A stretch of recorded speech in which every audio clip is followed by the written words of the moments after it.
ایک طالب حق اور سالک راہ حقیقت اللہ تعالیٰ کا ذکر کثرت سے کرنے سے وہ اللہ تعالیٰ کے اتنے قریب ہو جاتا ہے کہ خود اللہ تعالیٰ اس بندے سے محبت کرنے لگتا ہے، اور پھر اللہ تعالیٰ اس بندے کے کان بن جاتا ہے، وہ ان کانوں سے سنتا ہے، وہ اس کی آنکھیں بن جاتا ہے، وہ ان آنکھوں سے دیکھتا ہے، وہ اس کے ہاتھ بن جاتا ہے، اور وہ اس کے پاؤں بن جاتا ہے، وہ اس کے پاؤں سے چلتا ہے، اور جب کوئی ایسا مقرب الہی خدا تعالیٰ سے سوال کرتا ہے تو خداوند کریم اس کو وہ چیز عطا کر دیتا ہے۔ اور یہ وہی مقام ہے جسے اہل تصوف فنا فی اللہ کا مقام کہتے ہیں، اور جس مقام پر شیخ منصور الحق اور حضرت بایزید بستامی پکار اٹھتے ہیں کہ جس وقت منصور نے کہا تھا کہ میں خدا ہوں، تو اس وقت منصور منصور نہیں تھا بلکہ خدا تھا، یعنی شیخ منصور کی زبان پر خدا بول رہا تھا، اور کسی کی زبان پر خدا تعالیٰ کا بولنا قرآن و حدیث اور نقل و عقل سے ثابت ہے۔ نبی پاک صلی اللہ علیہ وآلہ وسلم نے فرمایا کہ اللہ تعالیٰ عمر کی زبان پر بولتا ہے۔ سورہ طٰہٰ حضرت موسیٰ علیہ السلام اپنی بیوی کو ساتھ لے کر مدین سے مصر کی طرف جا رہے تھے۔ رات اندھیری تھی، راستہ نظر نہیں آتا تھا، اور آتا بھی کیوں کہ جب خدا تعالیٰ نے حضرت موسیٰ علیہ السلام پر اپنے سوا تمام راستے بند کر دیے تھے، اور پھر جس چیز کی حضرت موسیٰ علیہ السلام کو ضرورت تھی اس چیز میں سے بول اٹھا، یعنی آگ سے، میں تیرا رب ہوں۔ سورہ قصص۔ تو جب حضرت موسیٰ علیہ السلام کے لیے بھی آگ کے بھڑکتے ہوئے شعلوں میں سے اور کبھی درخت کی شاخوں میں سے بول سکتا ہے، اور کبھی حضرت عمر رضی اللہ تعالی عنہ کی زبان پر کلام کرتا ہے، تو پھر اگر وہ کبھی کسی ولی کی زبان پر بھی بول اٹھے تو کون سا تعجب ہے۔ حضرت مولانا رومی فرماتے ہیں کہ جب اللہ تعالیٰ کا درخت کی شاخوں میں سے کہنا کہ میں اللہ ہوں ثابت ہے، تو پھر اس کا کسی اور ولی اور اپنے مقبول بندے کی زبان پر سے ان الحق فرما دینا بھی درست اور ٹھیک ہے۔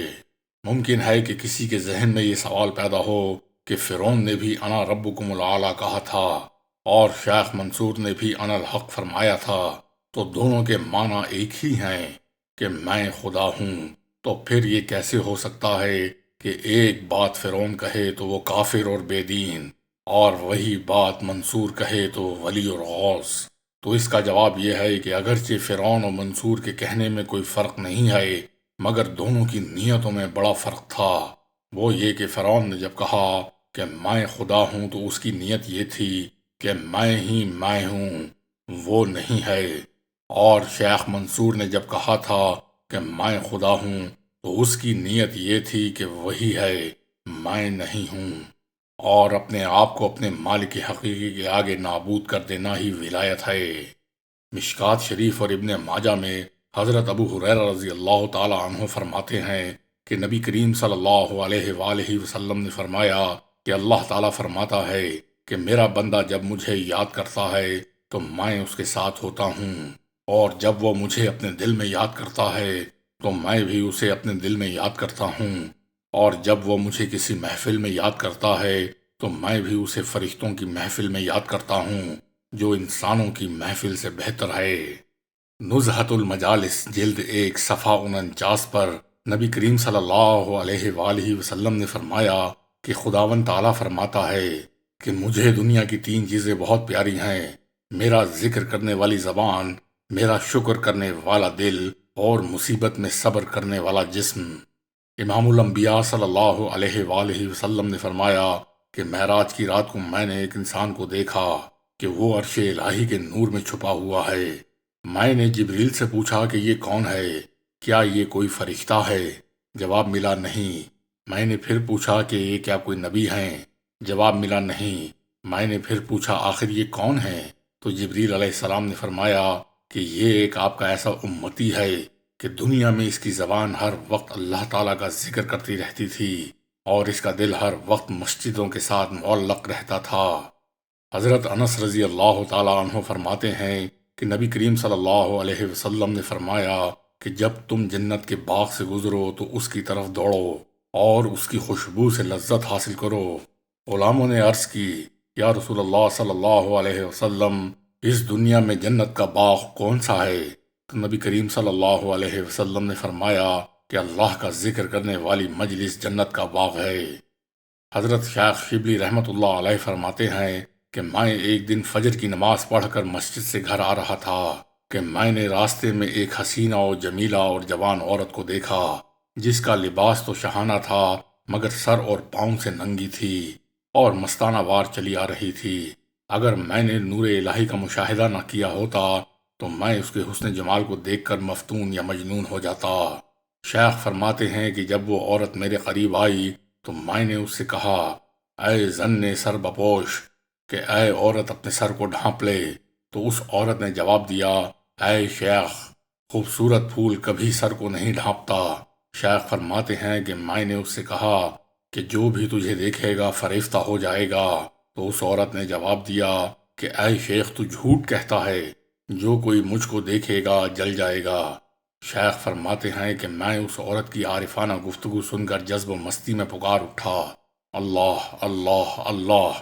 تو وہ عورت اللہ کا نام سن کر گر پڑی، تڑپی اور خاکستر ہو گئی، اور پھر ہر طرف سے میرے کانوں میں یہ آواز آنے لگی کہ آفرین ہے تجھ پر اے اپنے درد و سوز اور عشق حقیقی کو چھپانے والی، تو بہت سے مردوں پر بازی لے گئی۔ شیخ شبلی فرماتے ہیں کہ میں نے بارگاہ الہی میں عرض کی کہ یا مولا، یہ کیا ماجرا ہے؟ جواب ملا، اے شبلی، اس عورت نے پہلی بار میرا نام سنا تو عاشق ہو گئی، دوسری بار سنا تو بے ہوش ہو گئی، اور تیسری بار سنا تو مجھ پر قربان ہو گئی۔ یہ ہے وہ درد و سوز، جذب و مستی اور عشق حقیقی کی آخری منزل، اور یہ ہے ذکر الہی کی تاثیر، جس کو حاصل کرنے کے لیے عارف لوگ اور فقیران بے نوا اپنی ساری زندگی گوشۂ نشینی اور چلا کشی میں گزار دیتے ہیں۔ اور یہی وہ درد و سوز ہے جس کے لیے شیخ عطار بارگاہ رب العزت میں التجا کرتے ہیں کہ اے میرے مولا، کافر کو کفر اور دیندار کو دین دے دے، اور شیخ عطار کے دل میں اپنے عشق کے درد کی دریا سے ایک قطرہ عطا کر دے۔ حضرت شیخ شبلی رحمۃ اللہ علیہ صبح کے وقت باہر تشریف لے گئے۔ راستے میں انہوں نے دیکھا کہ ایک زاہد مصلی پر بیٹھا ذکر الہی میں مشغول ہے۔ شیخ آگے گزر گئے، جب واپس آئے تو اس زاہد کو پھر ذکر الہی میں مشغول دیکھا۔ آپ نے اپنے مریدوں کی طرف متوجہ ہو کر فرمایا، این زاہد چہ لق و باق کو چق و چق میں کند۔ مرید تو خاموش رہے، مگر وہ زاہد بھڑک اٹھا اور کہنے لگا، اے شبلی، میں تجھے صالحین میں سے سمجھتا تھا، لیکن تو کچھ بھی نہیں ہے، کیونکہ اگر تم کامل ہوتے تو ایسا بے ادبی کا کلمہ ہرگز نہ بولتے۔ شیخ شبلی نے فرمایا کہ تو کس کا ذکر کر رہا تھا؟ اس نے کہا، اللہ تعالیٰ کا۔ شیخ نے فرمایا کہ افسوس ہے تیرے اللہ اللہ کرنے پر کہ بق بق کے الفاظ سے تو بھڑک اٹھا ہے، مگر اللہ کے نام کی عظمت نے تجھے بے قرار نہیں کیا، اور تیرے دل میں آتش عشق نہیں بھڑکی۔ وہ زاہد شیخ شبلی کے قدموں میں گر پڑا اور معافی مانگی اور عرض کی، یا شیخ، مجھے بھی یہ درد و سوز اور عشق و مستی عطا کر دے۔ شیخ شبلی نے فرمایا، 3 بار کہو اللہ اللہ اللہ۔ اس زاہد نے کہا، اللہ اللہ اللہ، تو جبہ و دستار پھینک کر اور کپڑے پھاڑ کر دیوانوں کی حالت میں صحرا میں اللہ اللہ کہتے ہوئے دوڑنے لگا۔